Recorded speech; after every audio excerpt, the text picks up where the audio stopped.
Olá, bom dia a todos. Para os que chegaram a horas, para os que estão cá desde o primeiro momento e não falaram com os que acabaram de chegar, queríamos só dar-vos uma justificação de porque é que fizemos este compasso de espera. Houve 2 acidentes terríveis, ao que sabemos, na segunda circular e na A1, nas entradas de Lisboa, e, portanto, tornou-se bastante difícil chegar cá e estava a organização a receber várias chamadas de pessoas desesperadas na estrada que queriam chegar, que queriam vir nos ouvir, mas que não estavam a conseguir. Agora está gente a chegar e vai continuar a estar, mas são já 10 horas e temos que começar sob o risco de depois atrasar todo o programa muito. E eu tenho o grato prazer de... deixem-me só aproveitar que tenho som para fazer um pedido técnico, porque a doutora Pascal queria tradução depois para ouvir as perguntas, depois da apresentação dela. Portanto, se puderem trazer, senão eu farei, não tem problema. E agora que já aproveitei o pedido técnico, passo então a enquadrar-nos nesta manhã que é de privilégio para toda a gente que aqui está hoje estava cá ontem. Alguém não estava ontem? 2 pessoas, 3, pronto. Mas a maior parte estava cá, o que é ótimo. É como eu costumo dizer, uma batota da boa. São participantes que já estão imbuídos neste espírito, que já estiveram ontem a receber esta informação e, sobretudo, a participar nesta vontade de discutir a escola, de discutir o conhecimento e de perceber que a escola tem um papel mais do que ser o caminho para o emprego, ser também o caminho... ótimo, obrigada, Janine. Ser também o caminho para formar cidadãos e para os inocular com a sua própria capacidade de trabalhar a cidadania, trabalhar a intervenção na sociedade e também trabalhar com a sua vertente de participação e de envolvimento. Bom, hoje temos o privilégio de ter connosco uma pessoa que nos pode, de facto, falar nesta frente dos direitos humanos e da inclusão com propriedade.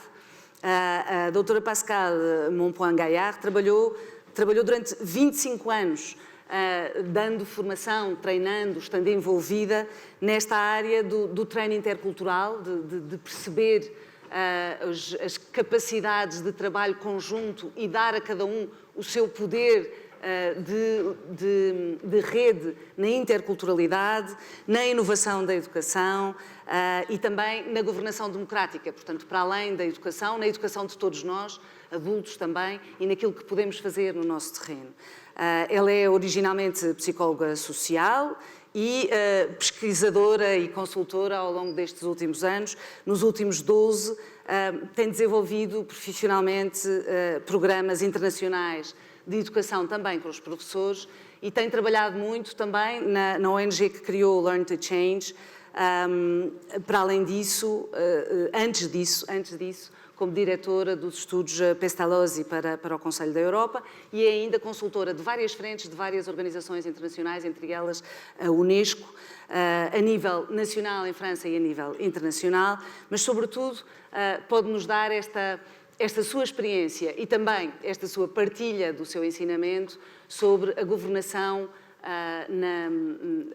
de todos nós, a governação das nossas organizações, da nossa vida em sociedade, do nosso trabalho conjunto, da nossa interatividade. E por isso eu passo o palco à Pascal para que possa partilhar connosco também as suas novas frentes nos ambientes digitais, tudo o que entender, porque queremos beber, Pascal. Thank you very much for this introduction.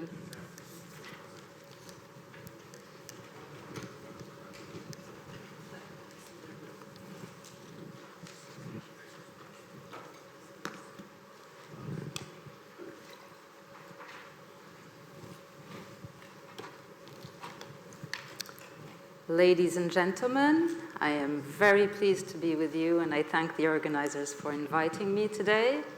Can everyone hear me well? Good. So I have been very interested in listening carefully yesterday. We got a lot of information and points of view on education for citizenship, democratic citizenship. And I was quite happy to see that what I had planned to tell you is quite complementary, because I'm going to go into more details, and probably something that is, how do you translate this into practice? Because that's the point, I think, to which we need to pay extreme attention. We can have very good intentions, but we need to know how to do it and understand the context in which we are doing it. So I'm going to talk to you today about the role of education and the challenges that we have in a globalized world. The aim of my presentation today is to look at what do we mean by education, what do we mean by democracy, and by education for democracy.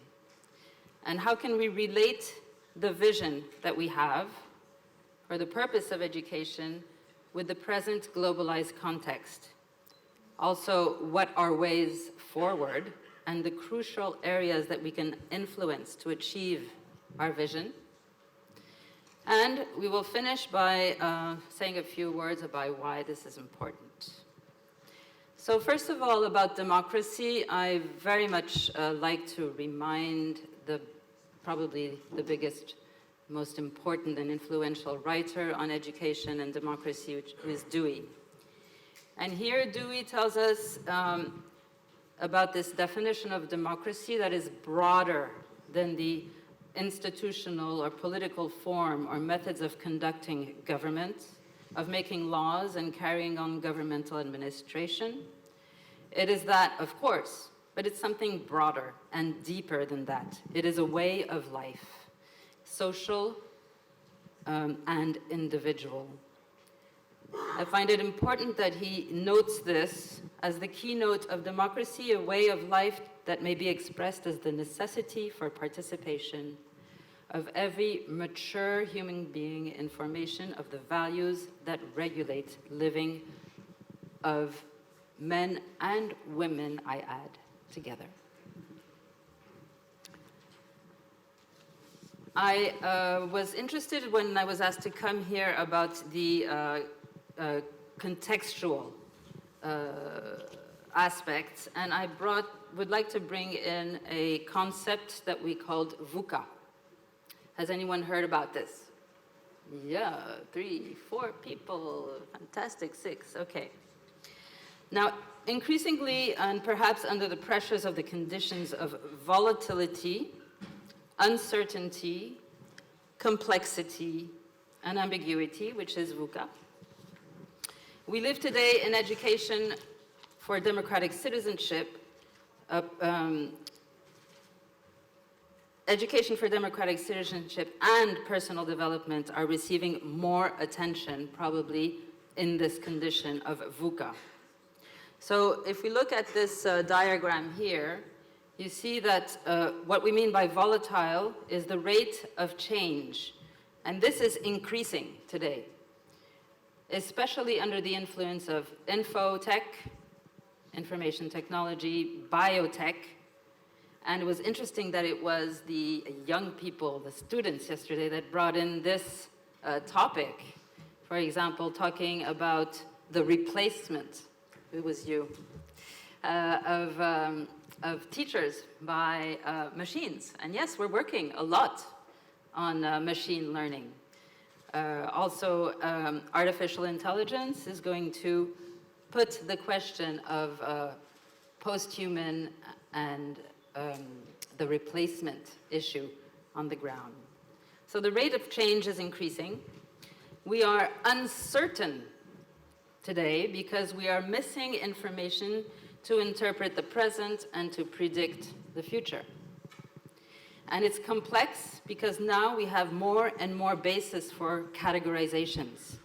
It's ambiguous because we have info that is sometimes unclear in terms of the meaning of it because of the complexity. For example, many questions arise today about how social identities become created or might be inferred when category membership is ambiguous or unknown. this has implications for practice. So if you're in a context that is obvious, for example, you may talk about best practice. But if you're in a context that is complicated or complex or chaotic, it changes everything. And you're going to have to move from best practice to something that is more of the emergent practice, because you no longer have the possibility to use the categories. You have to be in touch with the context and be able to help things emerge with all the stakeholders involved.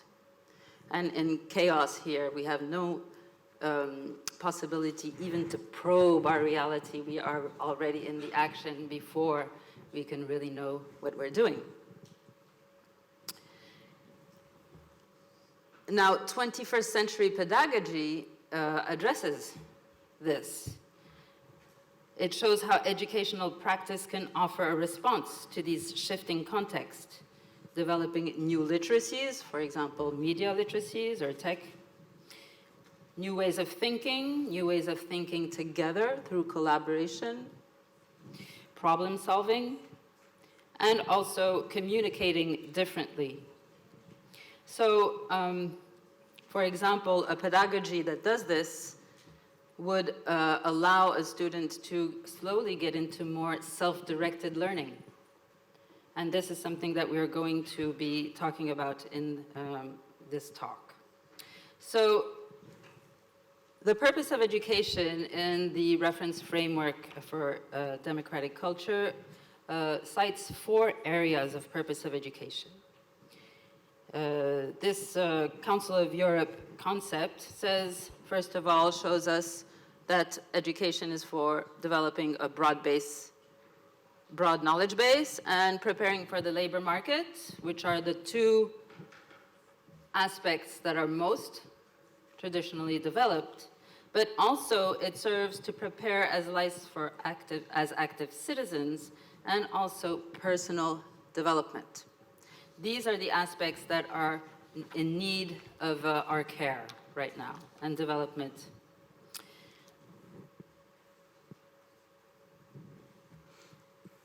This, in turn, if you look at the EDC Charter, which is also a very important document that I encourage everyone to read, teaching and learning practices and activities should follow and promote democratic human rights and values and principles. This tells us that it has implications on pedagogy that should be learner-centered and lifelong learning in which language competence is important. And in turn, this implies that we need environments in which respect and trust between teachers and learners can be developed, and decision-making and participation in the school life is at the center. So what is the conclusion of these different aspects and different concepts? Is that today we are at what I call a ripe moment. And ripeness is where the fruit is best to eat before it's not tasty, and after that, it really is too late. It doesn't taste good anymore. We are at a ripe moment. We have a need to change in education, and it's been widely recognized in recent years. Several international institutions, associations, organizations have published important documents for us. For example, we have EntreComp, which is produced by the European Union, the European Commission, and focuses on entrepreneurial skills. So this is one framework. They have also developed DigComp, which is the digital competencies. Council of Europe is equally working on this. This is the Council of Europe framework that you saw yesterday for competence for a democratic culture. We have even the OECD, our PISA people are looking at this now, which is a big shift in our mindsets. The Global Competence Framework, and we have the SDGs, our Sustainable Development Goals, in which more and more schools are now participating. They call for action to promote all people's prosperity, and it must go hand in hand with strategies that address a range of social needs, including education, health, while tackling climate change and promoting peace. Then we have something else that creates this right moment, which is all the discoveries we're doing right now. We're getting right now from the neurocognitive sciences. This is absolutely fascinating. And we have evidence-based approaches to learning now. For example, very important is the concept of optimal learning. We have to provide learning in the way that our brain likes to learn. It produces knowledge that is robust, if you do it that way. Because usable, embodied knowledge comes to our core, involves us as a whole person, and also with our emotions. It is true knowledge. And in order to achieve that, you need to set environments in which things are just right. It's optimal challenge, not too difficult and challenging, so that we engage with the activities. Something that is not difficult enough will get us bored and therefore not engaged. But something that is too difficult will produce failure that is also demotivating. So finding optimal learning is important. And we know that we have a dopamine opioid cycle in our hormones that influence our learning. So if you have a context, for example, in which assessment is very stressful and where the stress of assessment is very important, you're actually not doing good service to learning because adrenaline does not produce the conditions for good learning. And VUCA itself creates in us every day environments that are a bit too difficult for us to manage. And so it's not conducive to our everyday learning if we don't tend to certain actions and conditions. So today we have a shared responsibility in deciding what is important for children and young people to learn. It is possible to do only with all stakeholders involved. And in deciding what are the attitudes, skills, knowledge, and values that young people need to learn, we're acting appropriately in a VUCA context. The Council of Europe's manifesto, Education for Change and Change for Education, was created at a conference in 2014 and highlights the importance of rethinking education. It's good news because actually what we see today is an increasing number of teachers who experiment with, for example, curricular arrangement. They are also more aware that the way they do things, the medium, is the message. And the fact of knowing this also inspires for more experimenting. Therefore, we have an increased chance of an emergent ethos of the profession, which is urgently needed today. Now, who should develop these competencies we're talking about? Do they concern all education professionals, regardless of the subjects they teach? Should both teachers and learners develop them? And can one teach them without having developed them in oneself? Are they embodied?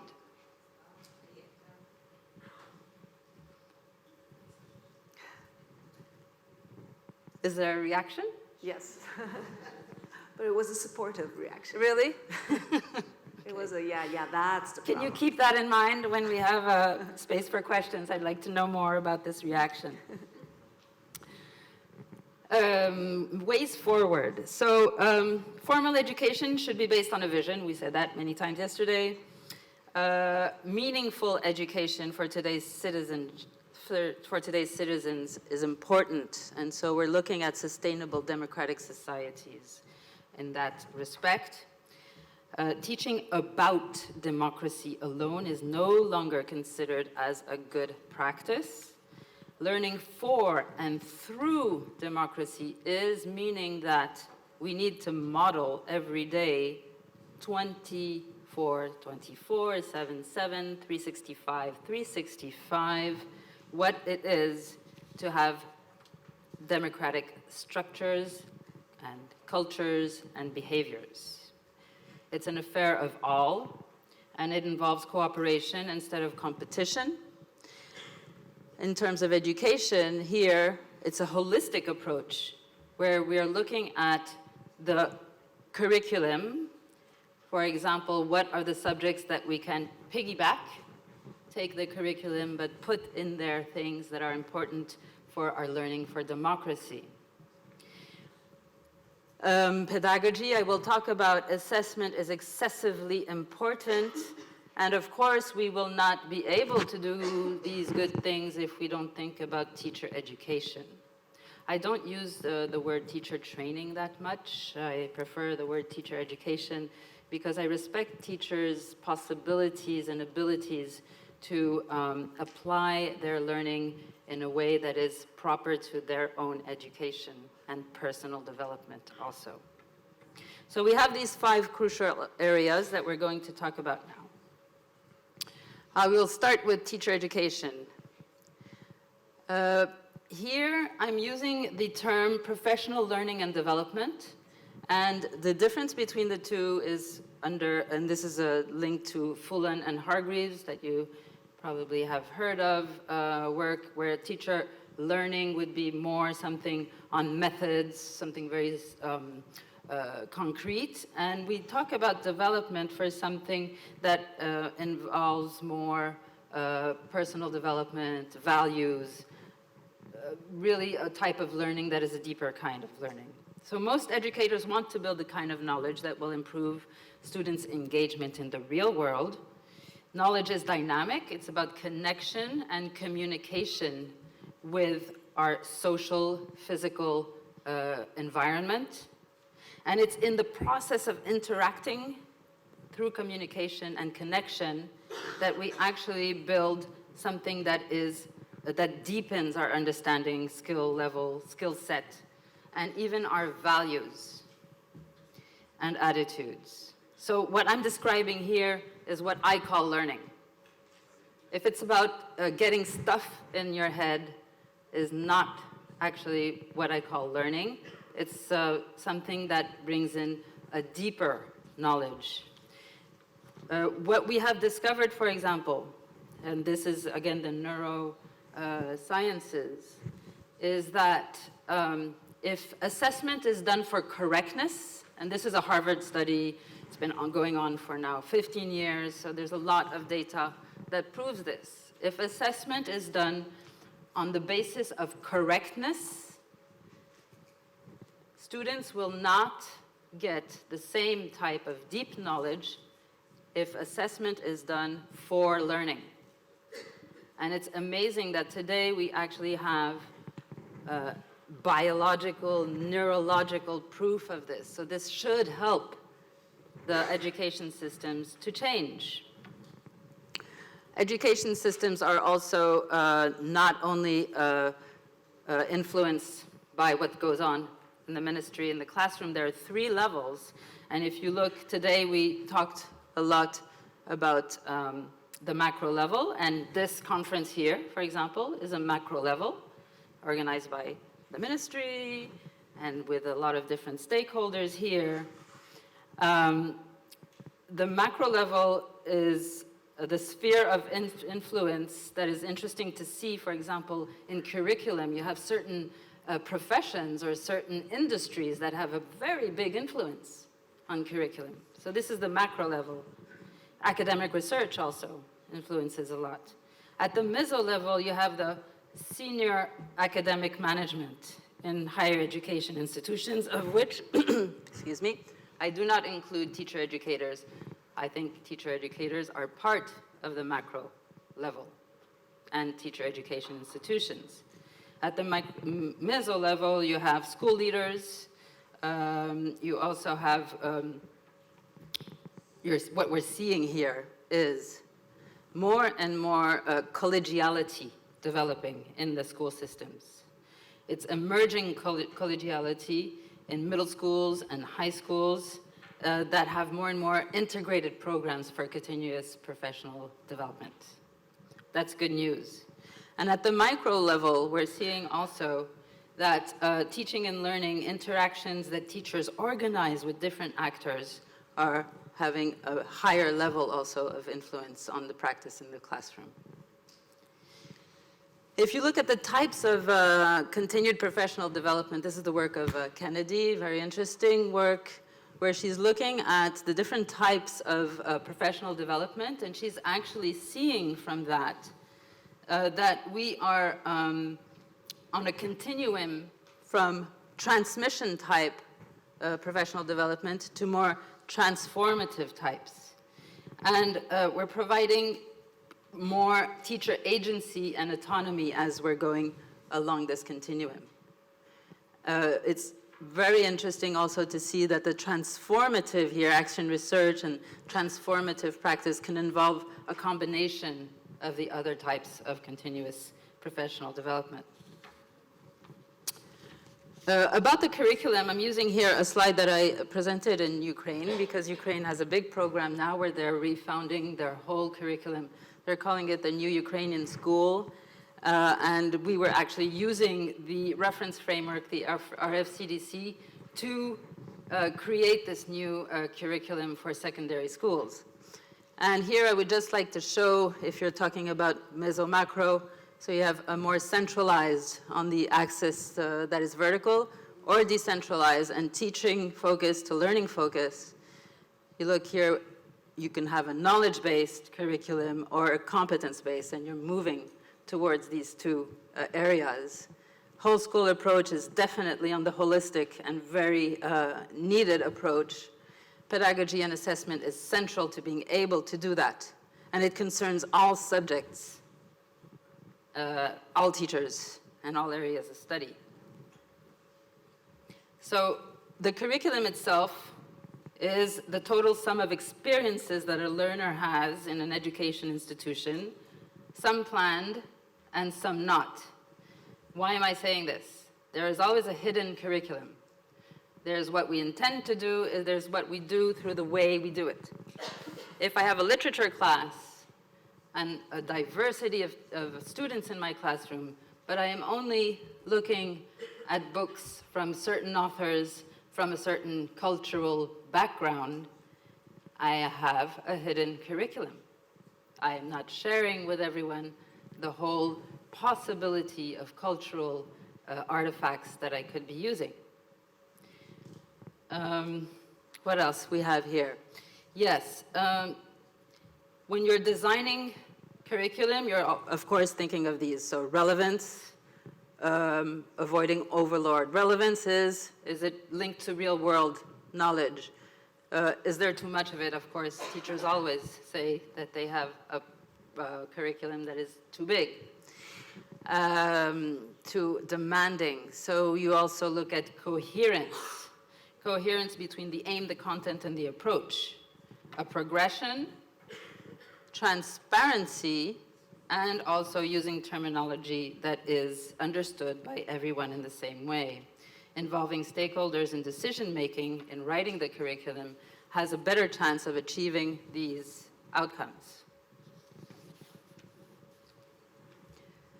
Let's say something about pedagogy. So you have two different styles here. I'm not going to even say anything. It's very obvious. All the recommendations we're getting from what I sometimes call the educational superstructure. Because within the macro level, you have your national macro level. But more and more, we are developing a superstructure, which is the EU, the Council of Europe, OECD, etc. Especially OECD has enormous impact on our education systems today. And when you're looking at teaching focus and learning focus, it's everything we have talked about yesterday. Convivencia, cooperation, student center, shifting from one model to another. Everyone recommends this. Fine. Now, if you're looking at more detailed, if you're going to look at developing competence for democracy, here are things that are very instrumental for this. Process-oriented methods, for example. I just talked about modeling democratic practices. if I never involve students in the decision making, for example, on what are we going to learn together this year, am I modeling democracy or am I modeling authority? Authority in a sense of authoritarian. Democratic processes in the classroom, cooperative learning, we will talk a lot about this, especially also in our workshop. Service learning, all these things are process-oriented approaches. And you have the content-based, which is the cross-curriculum approaches, team teaching, and, as I said, addressing that hidden curriculum together with colleagues.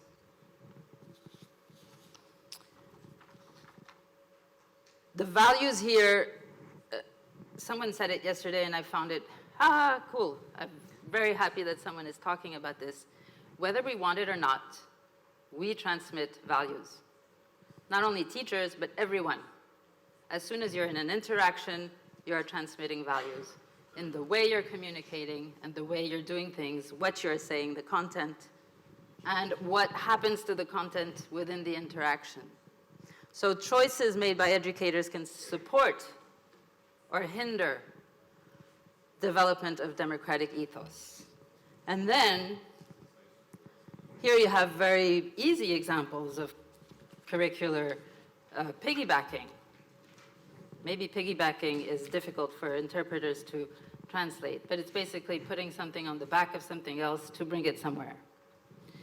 For example, making estimations, recognizing patterns, reasoning proportionally are skills that are needed to think critically. So there's a power structure within the teaching body. You have math teachers and national language teachers who are generally at the top. They have more power in schools than teachers of art, for example.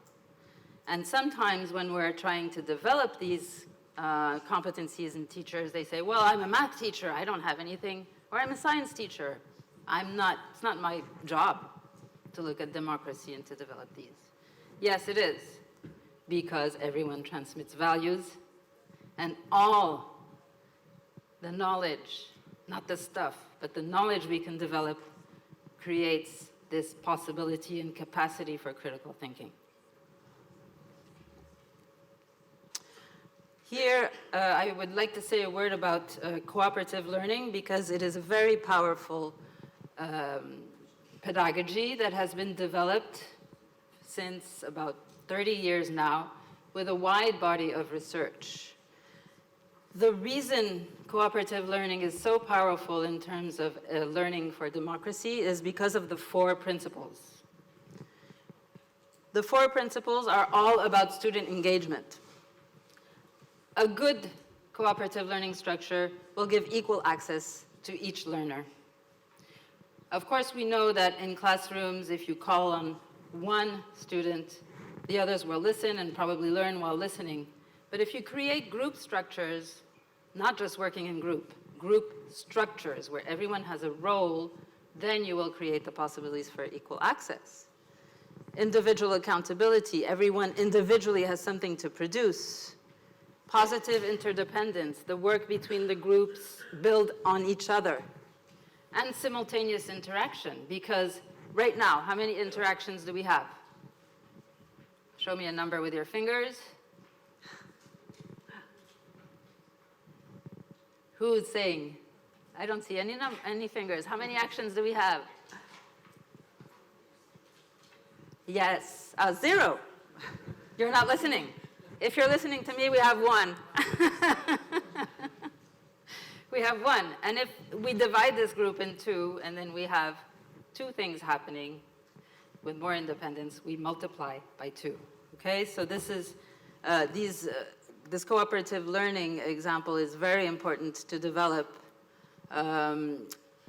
democratic competencies, and it's been used, if you can look at Aronson's work, No One Left to Hate. Here is the French version. They used it after Columbine, one of the massacres in schools in a whole state. They asked teachers to do 2 hours of cooperative learning per week, and the incidence of violence in the schools reduced by 50% within 1 year. So it's very powerful. This is why I'm including it in my presentation. And cooperative learning develops clusters of competencies. So by working together, we're going to responsibility, autonomous learning, empathy, getting to know the other, cooperation skills, conflict resolution, etc. Please look into this. Now, assessment. Everyone knows this picture?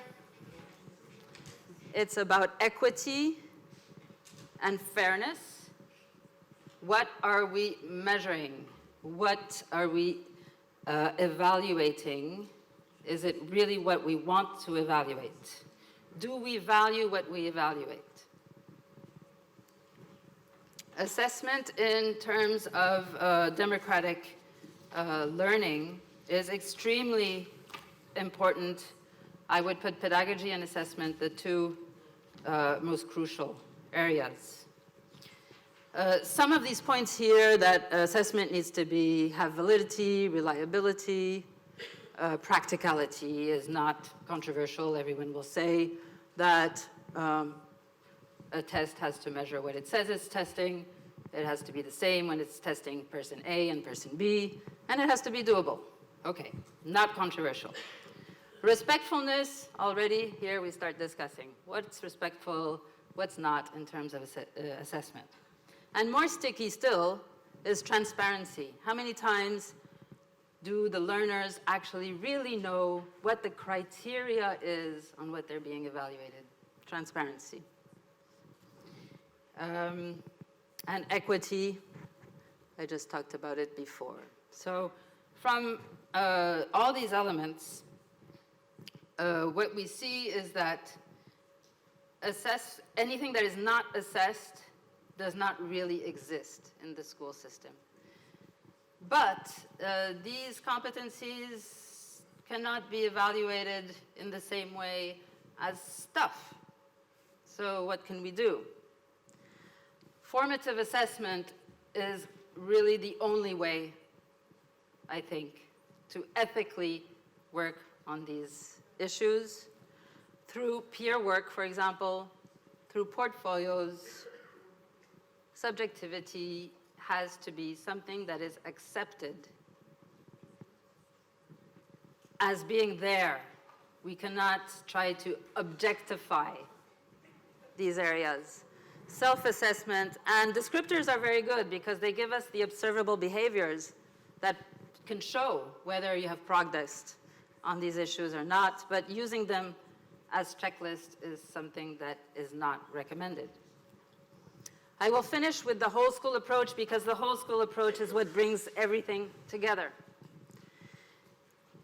In this area, it's important to say that a democratic school doesn't just happen, nor does a school become democratic by giving lip service to politically correct discourse. So building a democratic school is an ongoing process that is not always smooth, that involves disagreement, grit, and conflict, but where people can comfortably interact between each other and who can agree and disagree on issues within a framework in which human rights and the rule of law are upheld. So the immediate responsibility for that is everyone's, but oftentimes the school leader will be at the front of this initiative. But it's a result of a collective effort. And here, teaching, governance, and community come into play. Oh, one thing I wanted to say here, school circles is something that relates to my question to the students yesterday. How do you make decisions? Is it always a vote? And in these schools that are called sociocratic schools, all decisions are made together. Even the little ones have their own assemblies, and decisions are never taken by vote. Decisions are taken by consent, and consent is not the same thing as consensus. A consensus often produces a decision that is floppy and not the best, whereas consent is the ability of people together to say, this idea is good enough for me to try. It just means that I don't have an objection to it. So we try it. Maybe in 2 months or 3 months, we're going to come back to it. And if I have an objection at that point, I will say, I have an objection, and we can change it. Consent is something where there are no winners and losers, whereas in a vote, you always end up with winners and losers. And so it's much more conducive to democratic culture. Here are all the areas of the whole school, community partnerships being very important, governance and decision-making being the crux here of the whole school, and involving all that concerns more the teaching and the learning, so it goes on in the classroom. All this creates an ethos for democracy, which is what we're looking for in our school environments. There are stumbling blocks in front of us. We have to address them. Sometimes we think that the stumbling blocks are outside of us, but actually, look inside. A lot of our gestalts, beliefs, limiting beliefs, are part of the stumbling blocks. So teacher education is extremely important. Teacher development, where values are taken into account, is of crucial importance. It's not just technical about getting new methods. It's about questioning, why are you in this profession? What is your purpose?